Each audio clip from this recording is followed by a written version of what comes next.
Shalom.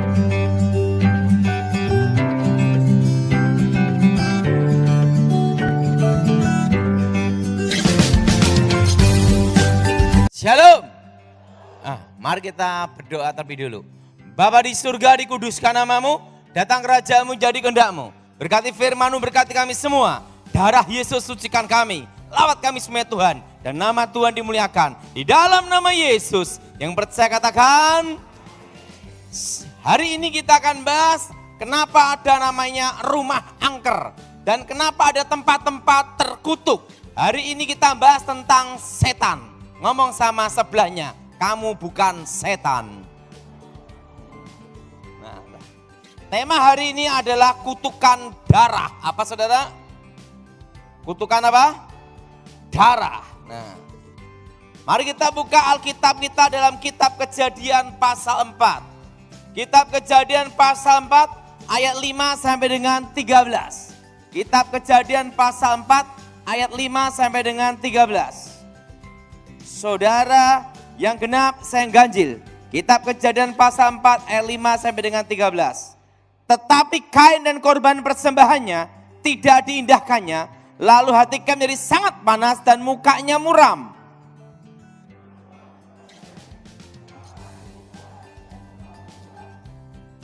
Apakah mukamu tidak akan berseri jika engkau berbuat baik? Tetapi jika engkau tidak berbuat baik, dosa sudah mengintip depan pintu. Ia sangat menggoda engkau, tetapi engkau harus berkuasa atasnya.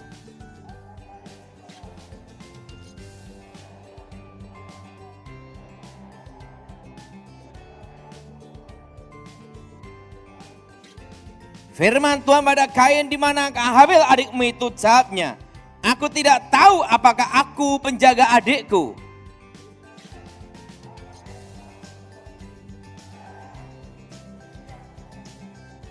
Maka sekarang terkutuklah engkau, terbuang jauh dari tanah, jangan mulutnya untuk menerima darah adikmu itu dari tanganmu.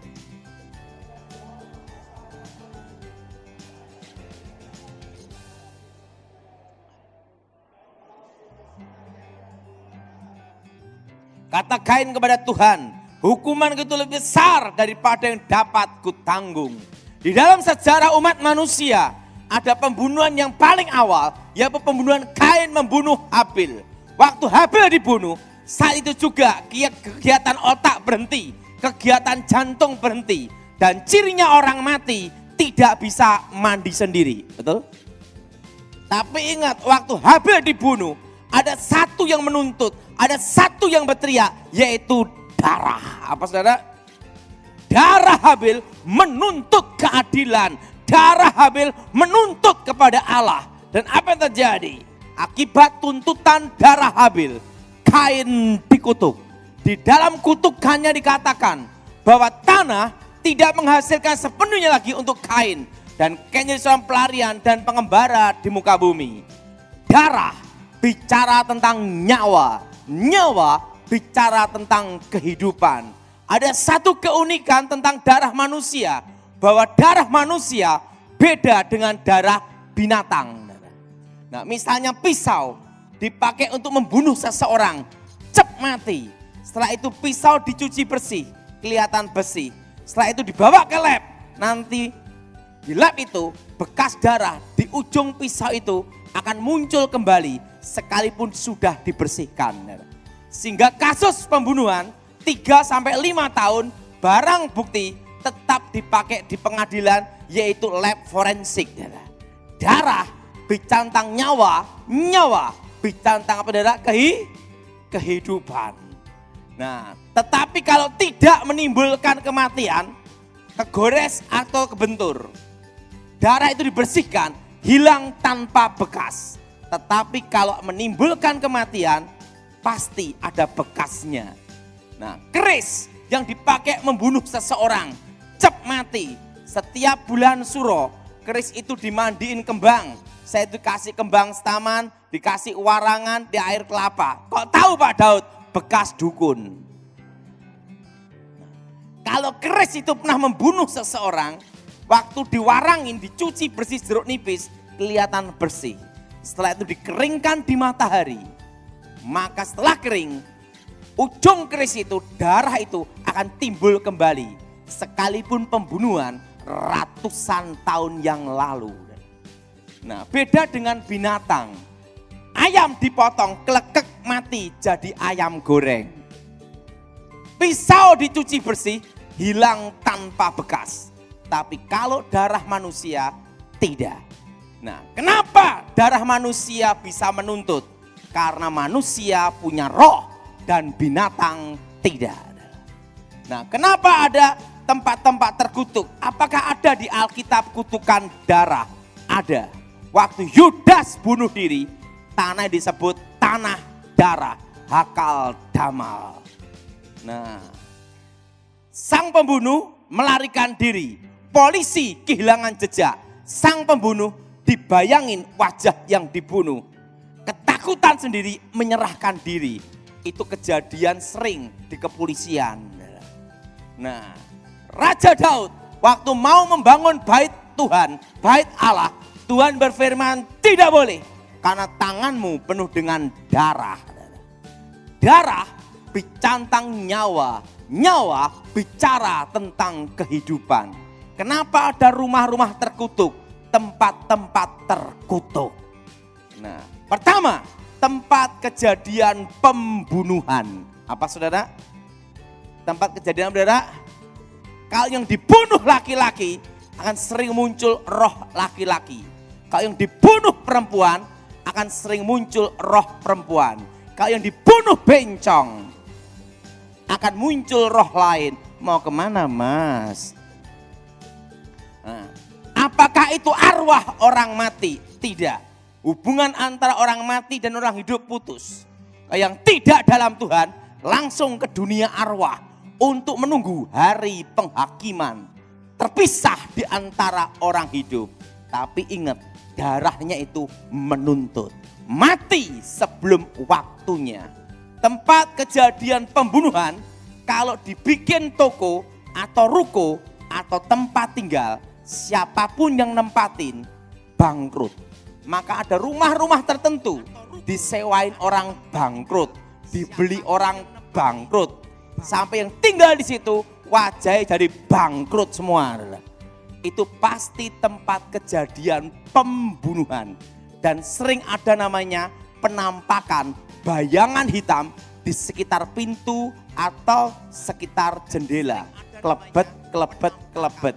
Kenapa sekitar pintu? Karena kurang kerjaan. Nah, tempat kejadian pembunuhan itu ada namanya kutukan darah. Dan tempat kejadian pembunuhan inilah yang disebut rumah angker. Semua rumah angker pasti ada sejarah pembunuhan. Nah, dan tempat pembantaian massal. Kalau yang dibunuh 1.000 orang, setiap 3,5 atau 7 tahun sekali akan ada namanya bangkitnya kutukan. Sehingga apa yang terjadi? Terjadilah kerasukan massal. Itu sering kejadian di pabrik, di lapangan, di sekolah. Kalau yang dibunuh satu kampung, maka di kampung itu setiap malam Jumat akan ada kayak orang ngobrol-ngobrol di perkampungan yang disebut kampung setan. Nah, tempat kejadian pembunuhan itu disebut kutukan darah. Nah, sebelum saya bertobat sebagai seorang dukun, maka dikorbankanlah ayam. Ayam pun harus ayam kampung. Tidak boleh ayam Horn Kentucky Fried Chicken. Kenapa? Setannya takut kolesterol. Nah, setelah itu dikorbankanlah babi. Kepalanya ditanam di lokasi. Setelah itu dikorbankanlah yang namanya kambing, sapi, kerbau. Kepalanya ditanam ada di lokasi. Itu tujuannya untuk meredam sementara, bukan membatalkan kutukan. Apa saudara? Bukan membatalkan apa? Bukan membatalkan kutukan. Karena ingat, yang menuntut itu adalah darah manusia. Ingat, darah binatang tidak menuntut. Karena binatang tidak punya roh. Jelas saudara? Jelas saudara? Nah yang pertama tempat pembunuhan. Nah saya pernah nangani kasus rumah di Pondok Indah di Jakarta. Setiap kali orang mau beli rumah itu kasih uang muka DP. Mau ke notaris batal. Sampai yang punya rumah banyak dapat uang DP, uang muka. Nah, tetapi yang punya rumah tahu sejarah rumah itu. Apa yang terjadi? Tidak berani nempatin.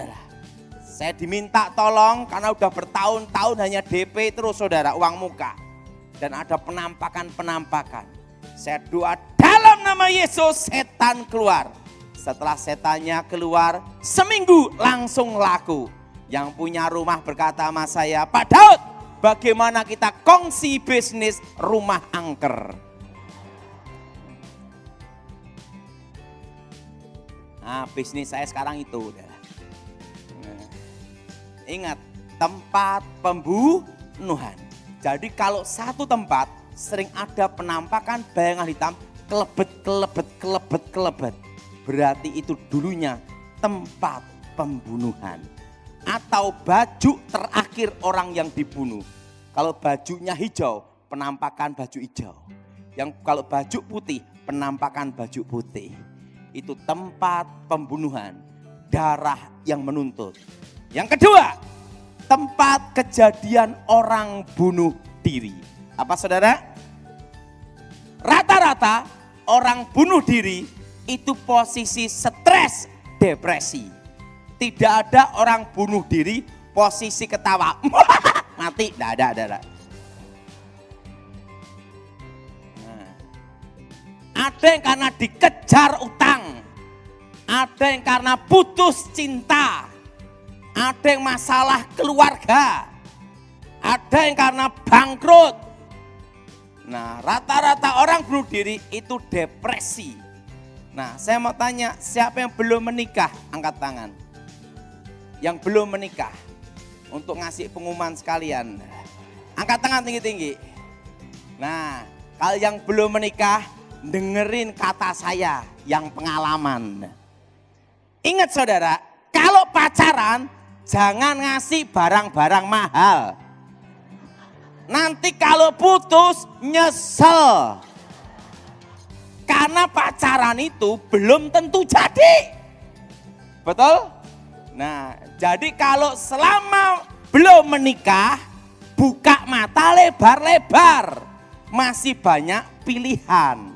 Tetapi kalau sudah menikah, tutup mata rapat-rapat, terima kenyataan.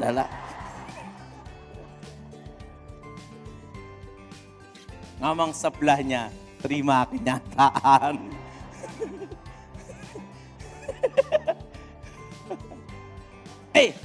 Saya kan pengalaman. Tahu enggak, celana yang saya pakai ini kira-kira umurnya berapa? Ini kira-kira 20 tahun. Dan ini dari Amerika. Belinya $10. Waktu saya mau berangkat ke Amerika, saya punya adik bicara sama saya. Daud, kamu mau ke luar negeri ya? Ada apa? Titip jam main luar negeri. Maklum di desa. Saya ngomong sama dia. Untuk siapa? Pacar saya. Langsung hukum ekonomi berpikir. Pacaran belum tentu jadi. Nah langsung saya ke Amerika, ke Walmart. Setelah itu ke factory outlet. Nah, waduh kok mahal-mahal. Saya langsung pergi ke Chinatown. Nah, waktu ke Chinatown ada yang $100, $50, $5. Ada jam harga $2. Nah $2 sekarang ya $2 itu ya kira-kira ya hampir 30.000. Nah, tak beli ini tuh. Saya beli. Sampailah di Indonesia. Adik saya ngomong, Daud jamnya mana? Ini. Dikasih pacarnya. Begitu dipakai gatel. Adik saya tanya, jam ini kok bikin gatel? Oh itu kulitnya pacar kamu kan kulit desa. Itu kan main luar negeri. Enggak lama kemudian, enggak sampai sebulan putus. Waktu putus, adik saya ngomong, Daud, aku nyesel sekali. Kenapa? Jamu itu loh, tak kasihkan dia. Tidak apa-apa, aku ikhlas. Makanya kalau pacaran jangan ngasih barang-barang apa? Nanti kalau putus nyesel. Siapa yang setuju? Angkat tangan. Udah pengalaman semua. Nah, rata-rata orang bunuh diri itu posisi stres, depresi. Ada yang karena kejar utang, ada masalah rumah tangga. Setelah itu langsung minum baygon, stroberi, jeruk. Nah, setelah itu menikamkan diri, menggantungkan diri, menenggelamkan diri.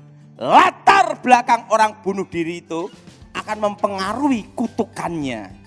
Darah itu menuntut. Ingat, mati sebelum waktunya.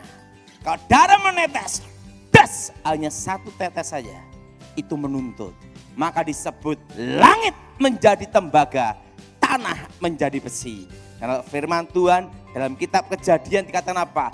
Tanah tidak menghasilkan sepenuhnya lagi.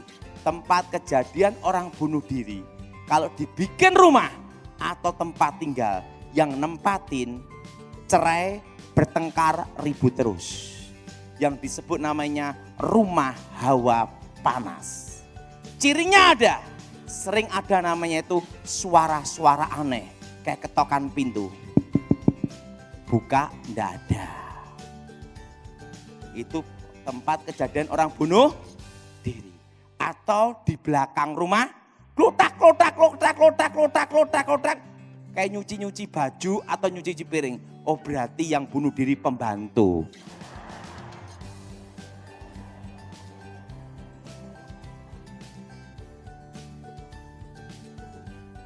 Atau ada anak-anak kecil jalan ketawa-ketawa. Berarti dulunya tempat aborsi. Nah, atau suara-suara aneh di ruang tamu. Wah kayak orang ketawa gitu. Oh berarti yang bunuh diri satu keluarga. Atau di pintu, di kamar ada orang kayak menangis. Oh berarti tempat itu tempat orang bunuh diri. Nah itu darahnya menuntut. Itu kalau dibikin rumah atau tempat tinggal atau tempat usaha. Siapapun yang nempatin itu ribut, bertengkar, bahkan cerai. Maka ada rumah-rumah tertentu yang disebut asar tanah hawa panas. Sehingga yang nempatin situ inginnya bertengkar ribut terus. Bertengkar ribut terus. Nah itu ada kutukan darah. Kutukan apa darah? Nah itu cirinya ada suara-suara aneh. Suatu kali di Jawa Timur, Surabaya, saya dimintai tolong, suami istri itu pembantunya bunuh diri. Setelah bunuh diri, suami istri ini ribut terus. Setiap malam Jumat itu di rumahnya ada kayak orang nyuci-nyuci baju, nyuci-nyuci piring di belakang. Waktu itu minta tolong mas saya, Pak Daud, gimana cara ngusirnya? Gampang tuh ngusirnya. Saya usir setannya, baru rumah tangga itu tenang. Karena setiap hari ribut bertengkar terus. Dan kejadian juga di Jogja.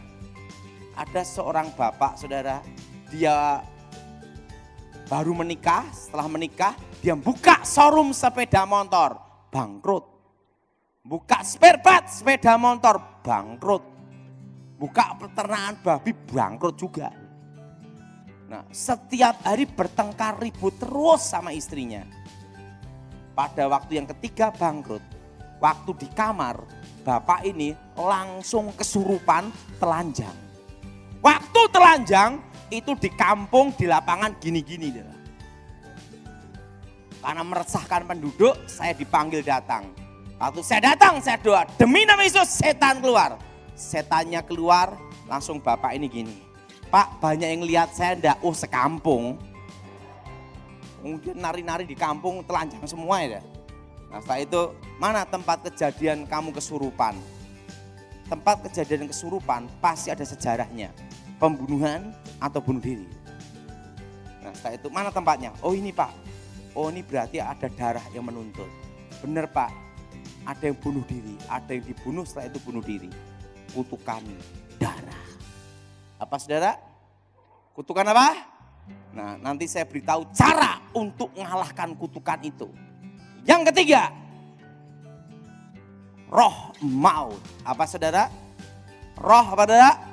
Satu jalan tempat kejadian kecelakaan mati. Duar mati di situ. Maka setiap tahun di jalan itu tempat yang sama dengan titik yang sama. Pasti akan terjadi kecelakaan mati di tempat itu.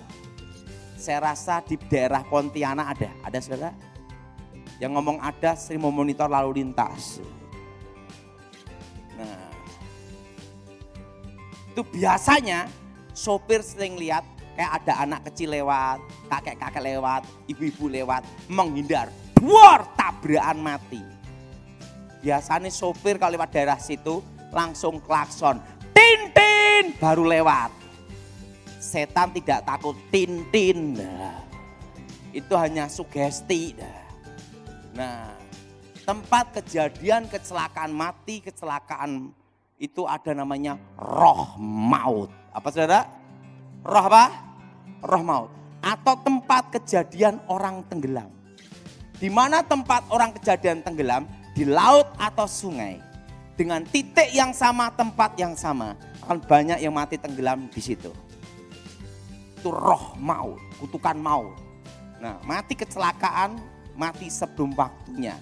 Darahnya menuntut. Itu biasanya kalau di sungai kayak ada orang minta tolong, mau nolong, lep mati tenggelam. Itu namanya roh maut. Saya pernah nangani kasus itu di Jawa Tengah, arah Tawangmangu, Karanganyar. Nah, di situ saudara, dulunya ada orang kecelakaan mati, kepala pecah. Setelah itu setiap tahun ada kecelakaan mati di situ. Sama polisi dikasih pelang. Hati-hati, rawan kecelakaan. Hari ini dipasang, malamnya jedor, tabrakan mati. Kepalanya temangsang, dihati-hati. Kanit lakanya sampai bingung tanya sama saya gimana caranya ini. Karena ditegur Kapolda. Nah akhirnya sama polisi dibuat lampu terang dan di situ ada polisi jaga gini. Karena jaga kan dia capek.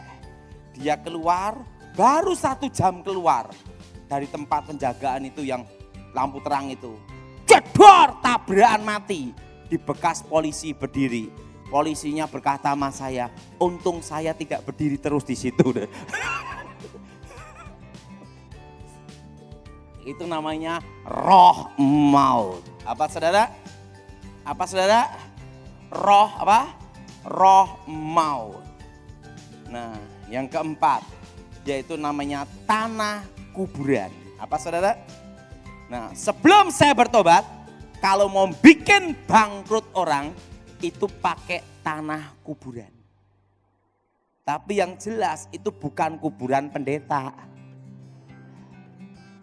Kuburan yang dipakai itu adalah kuburan perampok, pembunuh, penjahat, atau pemerkosa yang mati dieksekusi, dibakar massa atau digebuki mati.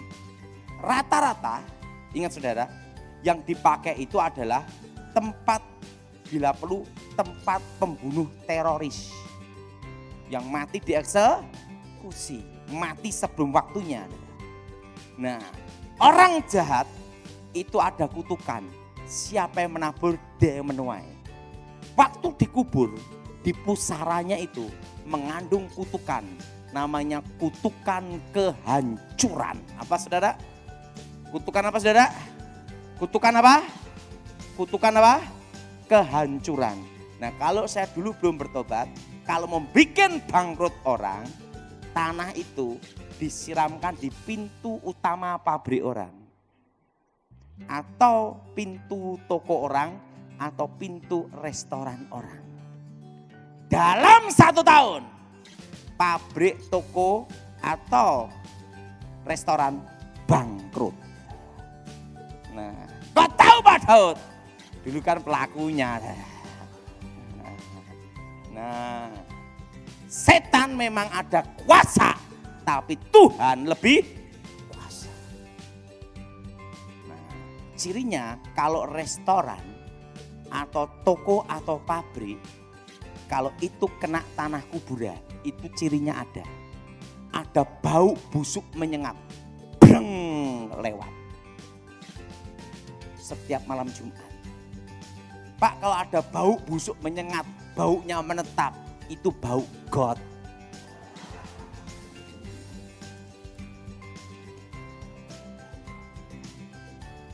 Dan sering di pintu utama ada bayangan hitam. Dan orang kalau mau beli transaksi tidak jadi terus di situ. Nah, dan kalau membuat rumah tangga orang cerai, sebelum saya bertobat, tanah itu disiramkan di atap rumah, tetapi di luar rumah. Kenapa tidak di dalam rumah? Ya ketahuan. Nah, dalam 1 tahun rumah tangga orang cerai. Ribut terus cerai. Kalau tanah itu disiramkan, ada di atap rumah, pintu utama masuk dalam tanah, berubah jadi santet tanah. Itu nanti orang yang tinggal di situ megap-megap, mati ndak, hidup ndak. Adiknya sakit, kakak, bapak, ibu sakit, rame-rame terus, setiap hari sakit terus. Itu namanya santet tanah. Ingat saudara, setan ada kuasa, tapi Tuhan lebih kuasa. Ya, bagaimana cara mengalahkannya?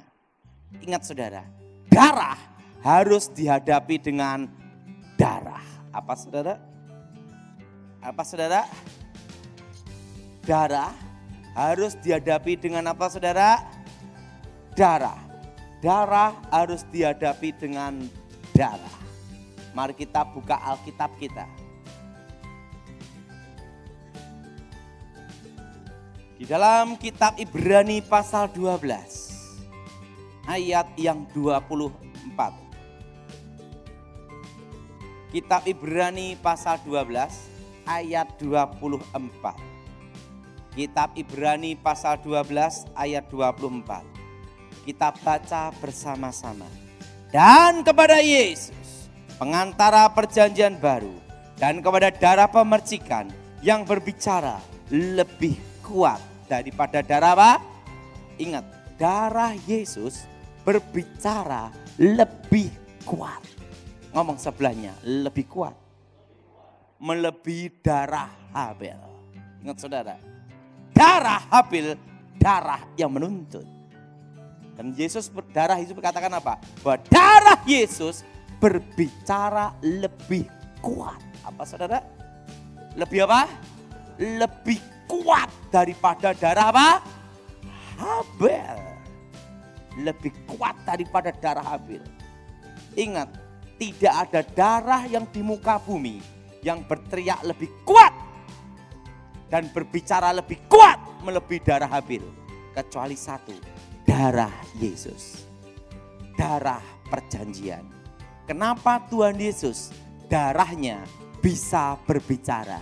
Ingat, Tuhan Yesus mati dibunuh.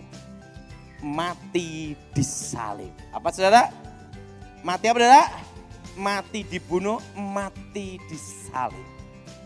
Untuk mengalahkan kutukan darah harus dihadapi dengan darah yang suci. Tanpa noda, tanpa celah, tanpa dosa. Dan posisinya adalah seseorang yang mati dibunuh, dikorbankan. Jelas? Dan di muka bumi ini tidak ada darah yang suci, tanpa noda, tanpa dosa, dan tanpa utuk dosa keturunan. Itu hanya ada satu darah, darah Yesus. Apa saudara? Darah Yesus. Nah.